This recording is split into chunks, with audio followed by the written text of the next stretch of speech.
Na mpenzi mtazamaji wa runinga ya Sayari, ni wakati mwingine tena ambapo tunaungana kwenye kipindi Jukwaa la Gumzo. Kumbuka kwamba hiki ni kipindi ambacho kinakupatia fursa ya kuweza kufahamu ni kipi ambacho kinazidi kujiri kitaifa na pia kimataifa. Ni kipindi ambacho kimekuwa kikiangazia masuala ya afya, tumekuwa tukiangazia masuala ya usalama, tumekuwa tukiangazia masuala ya uongozi. Manake katika jukwaa hili tumekuwa na viongozi mbalimbali ambao wameweza kuja na kuweza kueleza sera zao na ni kipi ambacho wanapania kuweza kukifanya. Pia kimekuwa ni kipindi ambacho kimefanya kazi kama mahala pa kuweza kutoa elimu. Tumekuwa na walimu, tumekuwa na shule na hata tumekuwa na waandishi wa vitabu ambao wamekuja papa hapa kuweza kuzungumza mengi na zaidi. Leo tupo na wageni katika studio zetu ambao nataka tuweze kusemezana nao kwa pamoja. Je, wanaondokea wapi na shughuli yao kubwa ni gani na ni kipi ambacho kimeweza kuwafikisha hapa siku ya leo? Moja kwa moja watakuwa wanajitambulisha, manake Waswahili wanasema kwamba tusije tukaandikia mate na wino upo. Tayari wako katika studio zetu. Tutaanzia pembeni katika utangulizi tu. Ataweza kutueleza. Karibu sana mwalimu, licha kwamba wanasema ladies first, lakini wacha tuweze kuanza na mwalimu pale. Ujitambulishe kwa majina na idara yako ni ipi? Naam, mwenzangu majina naitwa Davis Wekesa, nikiwa naibu mwalimu mkuu kutoka shule ya Mtakatifu Luka. Wengi wanaifahamu kama St. Luke Mogo Beach. Katika lugha ya Kiswahili ni Mtakatifu. Asante. Shule ya Mtakatifu Luka, St. Luke Mogo Beach. Mwalimu Davis Wekesa, karibu sana. Yupo mwanadada karibu nami hapa, naye pia atajitambulisha. Asante sana. Kwa majina anaitwa Sheila Limo. The senior teacher, St. Luke Mogo Beach Academy. Okay. Yeah.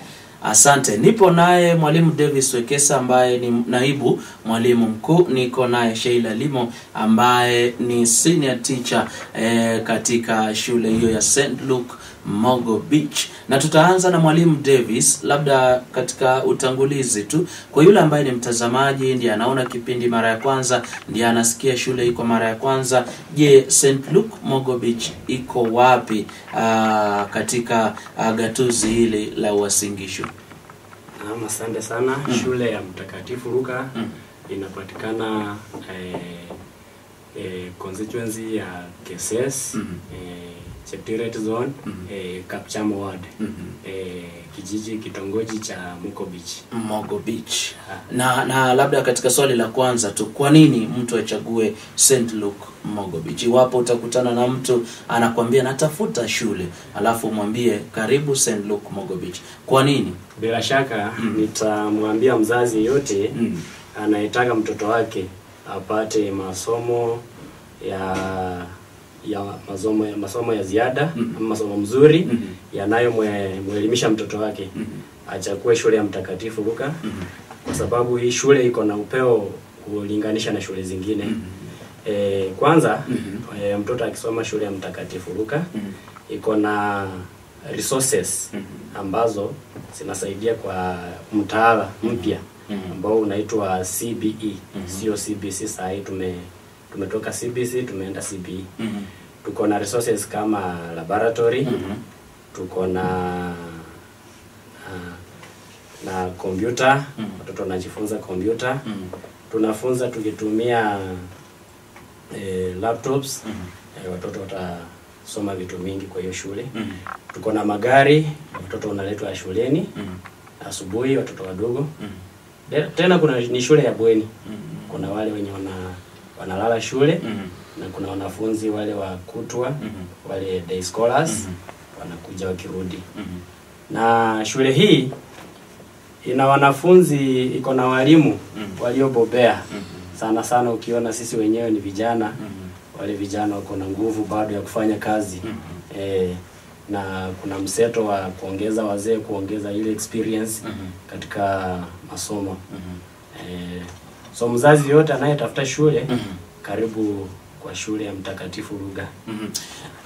Umezungumzia kuhusiana na bweni, ina maana kwamba wanafunzi wanakaa pale, na mwalimu Davis, utakubaliana nami, kabla ya mzazi kuweza kuamini ya kwamba mtoto wake anaweza kaa mbali naye, lazima hakikishe swala la usalama. Unaweza sema vipi kuhusiana na swala la usalama, hasa kwa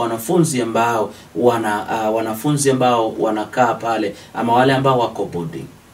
Okay, mwenzangu, shule penye imewekwa ni mahala salama kabisa. Ili tunasema security iko sawa. Kando na hayo tuko na wale walinda usalama, mabawabu wako wanatuchunga vizuri.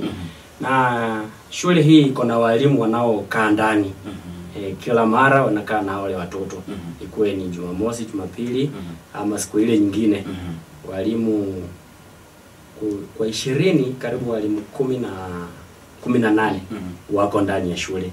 Sasa utapata mtoto wako ako na ile security ya kutosha, na anajisikia ni kama kuna wazazi karibu, kwa sababu ni walezi wake. Okay.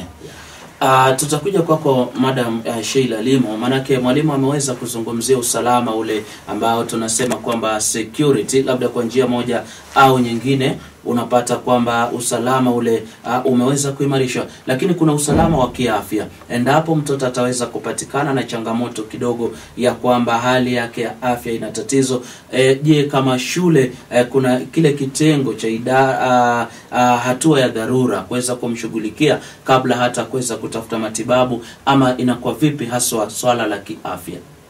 Okay, asante sana. Utaniruhusu nichanganye lugha. Inakubalika kabisa. Okay. So, in St. Luke Moko Beach Academy, we have a matron. And our matron has the knowledge of giving the learners the first aid before we take them to the hospital or for other treatment. Tuko na matron anawashughulikia, kisha ikizidi, ikipita kiwango, tunampeleka kule hospitali. Okay. Tukisalia kwako swala la kuweza kukuza talanta kwa curricular activities, unaweza ukaeleza mzazi katika St. Luke Moko Beach hali iko namna gani? Je, michezo yote ipo? Tukianza labda na Madam Sheila, kisha mwalimu anaweza akagusia endapo kuna jambo. Okay, we nurture talent in St. Luke Moko Beach Academy. If it comes to those who are able to run, we help them. Ball games, we participate. Modeling, we are there. We do some talent show. When it comes to drawing, we have learners who can draw well, and there are teachers who are talented in those areas. They help the learners.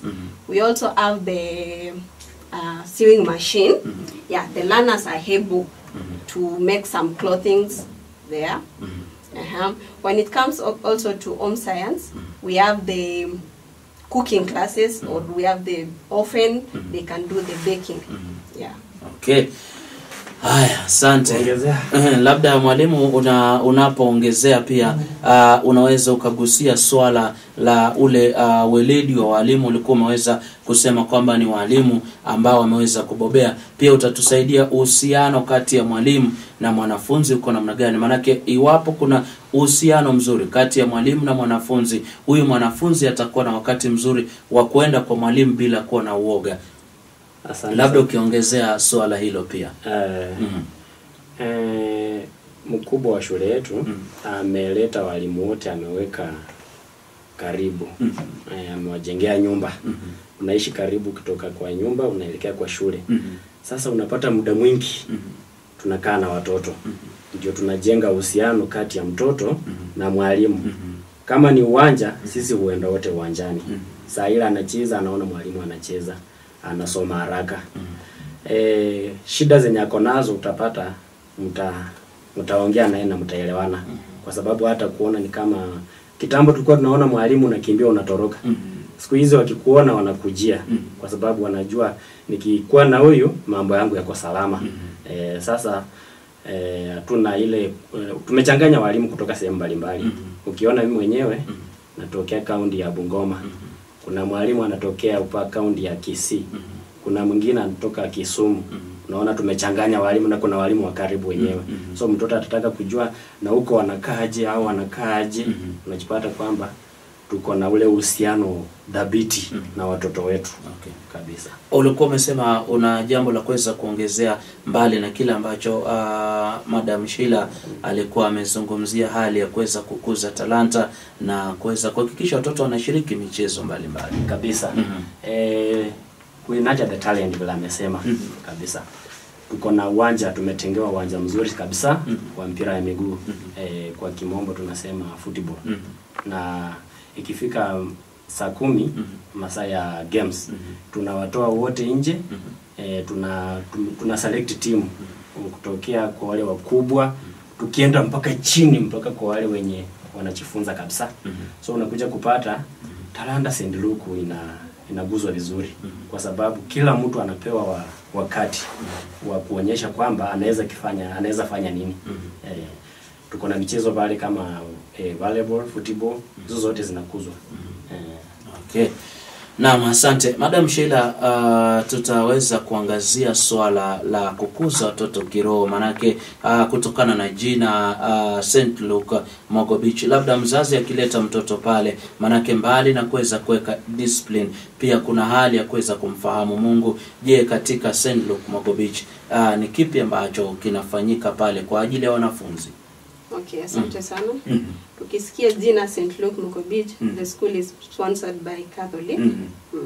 So in our school every month we have mass. Tunafanya kule shuleni, father anakuja, tunashiriki pamoja kwa mass every month. And then at the end of the year we do a big mass. Yeah. Okay.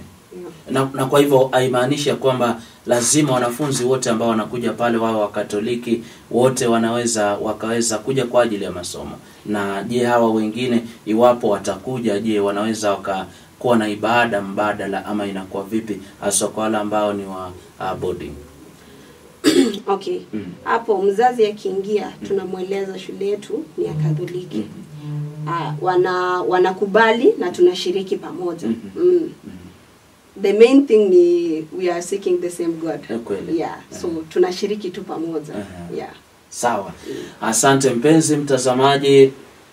Ni vyema uweze kufahamu St. Luke Mogo Beach wapo hapa kwa ajili yako wewe mzazi, na wewe ambaye uko pale ni mwanafunzi, ama wewe ni mzazi una mwanafunzi na umekuwa ukitafuta shule ambayo inaweza kumpa mtoto wako elimu iliyo bora, basi usikose kutembelea St. Luke Mogo Beach ambayo inakupa maelezo na maelekezo zaidi kuhusiana na shule hiyo. Baadaye walimu wataweza kutueleza endapo tungependa kuweza kuwasiliana nao tunaweza tukawapata vipi, hata kama kuna mitandao ya kijamii, na ili tuweze kujua tunaweza tukawasiliana nao namna gani, kama kuna nambari ambazo ni za simu tunaweza tukaweza kuwafikia. Ni swala ambalo tutaweza kugusia baadaye, lakini nataka nije kwa mwalimu Davis Wekesa, manake yuko karibu sana na ule usimamizi wa shule, tuweze kuangazia matokeo. Manake kila mzazi anapoamua wapi pa kumpeleka mtoto wake ataangalia matokeo, na ni vizuri mwalimu aweze kutueleza, je, upande wa matokeo St. Luke Mogo Beach wanafanya namna gani, matokeo yao yako namna gani, ili kwamba tukaweze kujua tunapompeleka mtoto pale basi elimu ni bora ndio, lakini matokeo pia yapo. Mwalimu Davis, labda tueleze tu upande wa matokeo, na iwapo unaweza ukagusa kidogo tuweze kufahamu wamekuwa wakifanya vipi, ni wanafunzi ambao wameweza kujiunga na shule za upili ni wangapi ambao wameweza kufanya hivi na vile, ili tuweze kujua kumbe mbali na uzuri na ubora ambao umetueleza pia matokeo yako sawa. Yeah. Asante sana. Shule yetu ni changa. Imeanza kukua. Sasa tuko na miaka 6 tukiendelea. Ina maana tukitoka mtaala uliopita tulifanya mtihani wa KCPE kwa mara ya kwanza. Kwa mara ya kwanza tulikuwa na wanafunzi 10. Kwa hao wanafunzi 10 mwanafunzi tulipata alama ya kati ya jumla katikati, yani wote ama mini score ya 308. Na kuna wenye walijiunga na shule za national schools. Shule za kitaifa. Shule za kitaifa. Na kwa wale wenye tuko nao wanafanya vizuri. wanaongea Kiingereza vizuri, kazi ya darasa wanaifanya vizuri. Wanaendelea vizuri. Ukiangalia wale wadogo wako wanaweza kuongea lugha. Okay.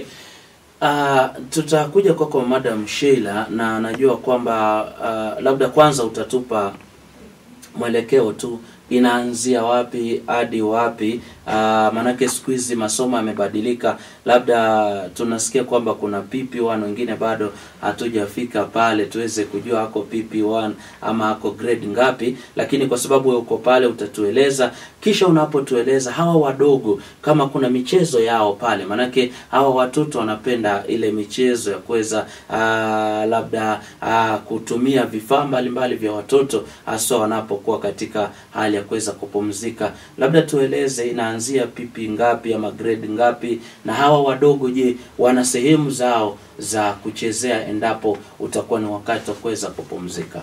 Okay. Asante sana. Shule yetu inaanzia playgroup. Playgroup wanaadmitiwa when they are 3 years. Then it runs to grade 9. Yeah. Osaini grade 9. Yeah. Tuko grade 9. Alafu tukiangalia wadogo from playgroup to PP2, kuna kitengo, kuna mahali wamejengewa vifaa ya kuchezea. Yeah, the playground. We have the slides, we have the swings. Yeah, we have the merry-go-round. And when it comes to classroom, wakona a small field pia kwa mali yao, mali wanasomea. Hapo they play with the toys and they do the colorings. Yeah. Okay. Kwa hivyo mtazamaji, ni vyema weze kutembelea St. Luke Mogo Beach, manake leo nimejua inaanzia playgroup. Wale ambao wazazi hatujafika pale, playgroup ndio sasa masomo yanaanzia, then grade 1. Yeah, playgroup, then PP1. PP1? Yes, then PP2. Then you now graduate to grade 1. Ndio hiyo sasa, PP1, PP2, unaenda grade 1, grade 2, ukiendelea paka grade 9. Okay, mpenzi mtazamaji, ni kituo au ni kitengo ambacho kinakupa pia ufahamu wa kuweza kujua ni vipi ambavyo labda unaweza ukashirikiana. Mwalimu Davis, na uliweza kuzungumzia mwanzoni ya kwamba kwa wanafunzi ambao wanataka kuweza kukaa katika mabweni na wale ambao wanataka kuweza kwenda nyumbani, tofauti iko namna gani? Manake kila mmoja anatamani watoto wakaweze kupata masomo kwa usawa. Manake iwapo tutakuwa na wale ambao wako kwenye mabweni na wengine wanaenda nyumbani na kurudi, je, kutakuwa na usawa? Na labda mnafanya vipi kuhakikisha kwamba haswa wanapofika mwisho kila mmoja anaweza akawa katika sehemu moja? Haya, vizuri sana. Tuko na wale wanafunzi wa bweni na wale wa kutwa. Tuko na masomo ya jioni kwa wale wenye kwa bweni. Tunaita preps ama remedials. Jioni kuanzia saa 1 hadi saa 3. Tunaamka asubuhi kuanzia saa 11 hadi saa 11. Saa 11 hadi saa 12. Na kwa wale wanafunzi wa kutwa wakitoka nyumbani, hiyo ni saa 1 wameingia. Tuko na tena hiyo remedial ya asubuhi kuhakikisha kwamba wanapata hiyo remedial ya asubuhi. Alafu kuna saa 7 kuanzia saa 7 na dakika 30 wakitoka kupata chakula chao cha mchana, wanaingia wanapata hiyo masomo mpaka saa 8. Ndio masomo ya kawaida. Baada ya masomo ya kawaida tena kuna masomo mengine kuanzia saa 10 saa 10 na unusu kwenda mpaka saa 11. Alafu wataenda nyumbani. So tunajaribu kuweka usawa kwa wale wenye wanakaa bweni na wenye wanaenda nyumbani. Lakini utapata kwamba wenye wako bweni watakuwa na faida kubwa kwa sababu wako na muda mwingi kuperusi ama kupitia kwa vile vitabu vyao. Wanakuwa na walimu karibu na watakuwa na muda mkubwa ukilinganisha na wale wanaenda nyumbani. Okay, kabla sijarudi kwake Madam Sheila, kuhusiana na swala umezungumzia, swala kwa wale ambao wanakaa nyumbani na hata wale ambao wanaenda na kurudi. Je, chakula cha mchana Madam utakuwa unaangazia kama kipo kwa wote ama pia pale inafanywa namna gani? Lakini mwalimu, tuzungumzie usalama. Tumezungumzia usalama wale ambao wako shuleni na pia tuzungumzie usalama wa wale ambao wanachukuliwa nyumbani, hasa usalama wa magari. Manake wanachukuliwa vipi, na je kuna ada zaidi ambayo inatozwa kwa ajili ya wale ambao wanachukuliwa na magari, na je usalama wao uko namna gani? Manake tunaweza tukawa na swala la wanafunzi wanaenda bila mtu, labda na dereva pekee, kisha tukose kuwa na wanafunzi wetu wakifika nyumbani. Je, usalama wao uko namna gani? Usalama uko dhabiti. Kwanza kabisa tuko na madereva ambao wanaelewa kazi yao. Wamepewa majina ya watoto wanaowabeba, wanaofahamu vizuri. Kando na hapo kuna mwalimu anafuata. Na dereva anapochukua mtoto nyumbani penye amemchukua asubuhi, hapo ndio anampeleka jioni. Na huyo mtoto haezi achiliwa aingie kwa boma. Mzazi anapigiwa simu, anakuja kuchukua mtoto penye alipeana dereva asubuhi. Endapo mtoto amekuwa mgonjwa akikuwa shule, mdogo kabisa ule mwenye wakutwa, tutapiga mzazi simu, atakuja kumchukua shuleni. Hatuwezi tukampea mtu yote ampeleke. So unapata usalama wa watoto uko sawa kabisa. Okay. Yeah. Naam, asante mpenzi mtazamaji. Tuje kwako Madam Sheila, na unapojibu swala hili, manake kuna wale ambao ni wakutwa na wale ambao wale wanalala au wanakaa shuleni boarding. Je, chakula cha mchana kwa hawa ambao ni wakutwa, je kinapeanwa na shule ama lazima wajipange kwa wale ambao hawatapata chakula shuleni? Na pili, unaweza tukiangazia tu swala hilo la chakula, manake kila mmoja anataka ile balance diet kwa ajili ya wanafunzi ama mtoto wake. Je, hilo linazingatiwa haswa kwa wale ambao wanakaa shuleni kutoka katika shule ya St. Luke Mogo Beach? Karibu. Asante. I'll begin with the day scholars and I'll go to the boarders. Okay. For day scholars, tuko na chakula ama uji at 11. Na pia they have their lunch. Wanakula idheri mara 2 kwa wiki, ugali mara 1, kisha wali mara 2 kwa wiki. Wali inaenda na maharagwe. Hawa ni kwa day scholars. Let's go to the boarders. Boarders, asubuhi breakfast, they have an escort. Yeah, they have a snack or accompaniment. And then at 11, they have porridge. And then lunchtime they take as they come as day scholars, but difference come on the weekend now. Alafu sapa mara 2 kwa wiki wako na nyama. Mara 1 pia sapa wanatumia wali, alafu hizo ziko zingine ni ugali. And then on Wednesday, day scholars and boarders wako na fruits. The boarders on Sunday wanakunywa maziwa. Alafu pia mipango iko this term watakuwa kitumia mayai pia. Wow, asante. Kama kuna kitu naona waelekezi wangu wanatabasamu, wanauliza kama wanaweza wakarudi shule ya msingi wajiunge na St. Luke Mogo Beach, kwa sababu wamesikiza na kutizama menu wakaona hapo St. Luke Mogo Beach mambo yako sawa. Manake watoto wanapata balance diet, watoto wanakula vizuri. Si kwamba kitambo sisi tukiwa shuleni tulijua ya kwamba ni githeri kutoka Jumatatu mpaka Ijumaa, na pia unapata kwamba ugali sukuma jioni, na inakuwa maisha kwamba yako hivyo. Lakini katika St. Luke Mogo Beach umesikia, na hata mambo yakienda vizuri mwezi huu ama muhula huu, basi kama yai katakuwa kana pita mahali. Kwa hivyo mzazi uko pale, ungependa shule ambayo unaweza ukapeleka mtoto wako. Labda unatutizama ukiwa Kakamega, unatutizama ukiwa Bungoma, unatutizama ukiwa Elgeyo Marakwet, Nandi,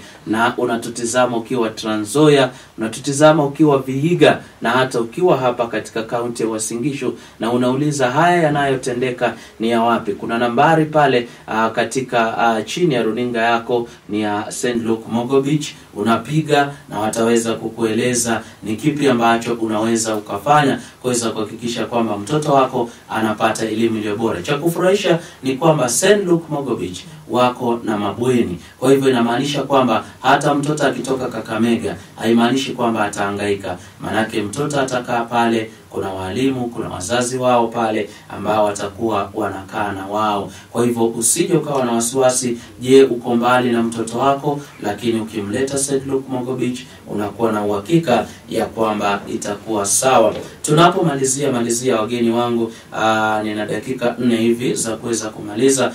Nitakuwa nawapatia kila mmoja na swali moja na kauli yako ya mwisho, alafu tutakuwa tunamalizia kwa pamoja. Labda tutaanza na madam hapa, na utatueleza iwapo kuna jinsi tunaweza tukawasiliana na St. Luke Mogo Beach, labda tunaweza tukawapata namna gani, na kama ipo masaa ambayo ofisi zimefunguliwa, weekendi na mambo kama hayo, iwapo mtu angependa kuweza kufika, kisha uweze kutoa kauli yako ya mwisho kabla sijaenda kwa mwalimu, naibu wa mwalimu mkuu.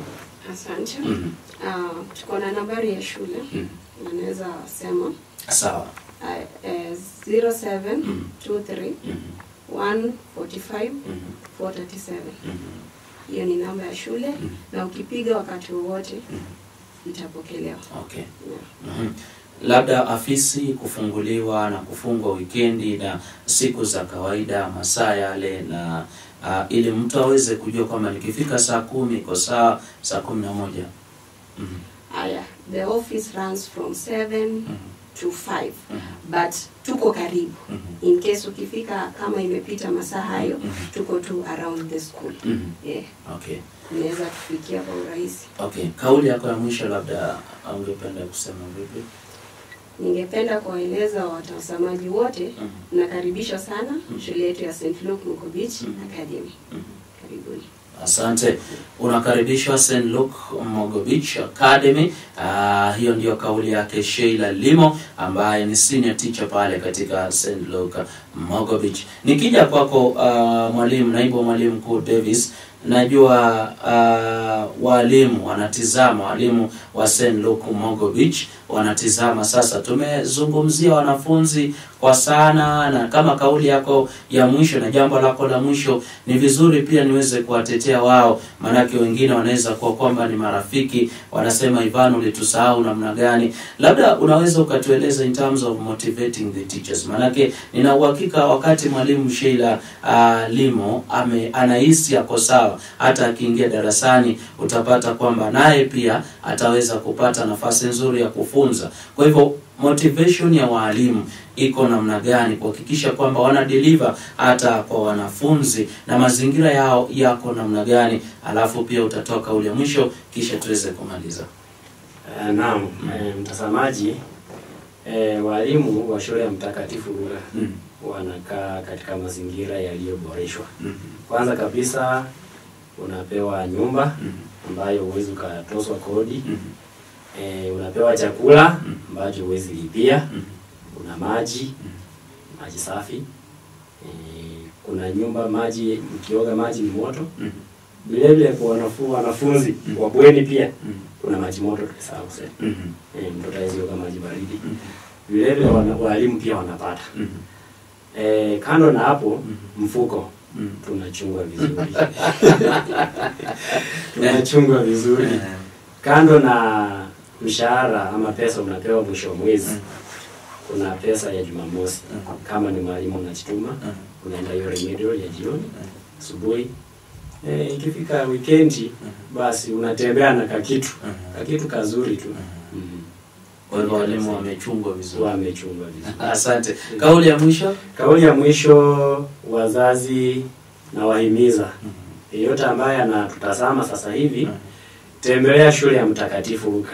Leta mwanafunzi huko apate chenye wenzao wanapata. Tunatengeneza watoto wakuwe watu wazuri katika jamii hii na nchi yetu ya Kenya. Wakuwe wananchi wazuri. Asante sana.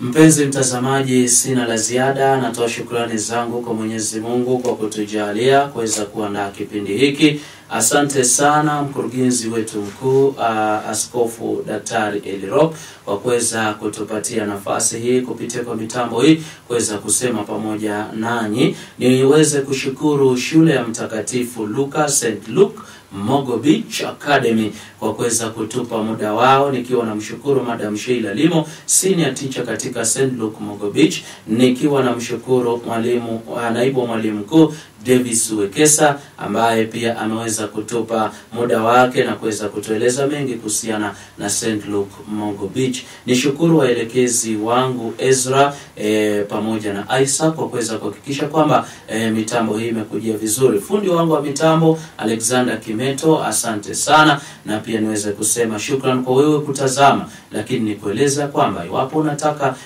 elimu bora kwa mtoto wako, basi tembelea St. Luke Mogo Beach. Kutoka kwangu Ivan Bodoi, sina la ziada ila nasema asante sana. God bless you. Tukutane wakati mwingine. Bye bye for now.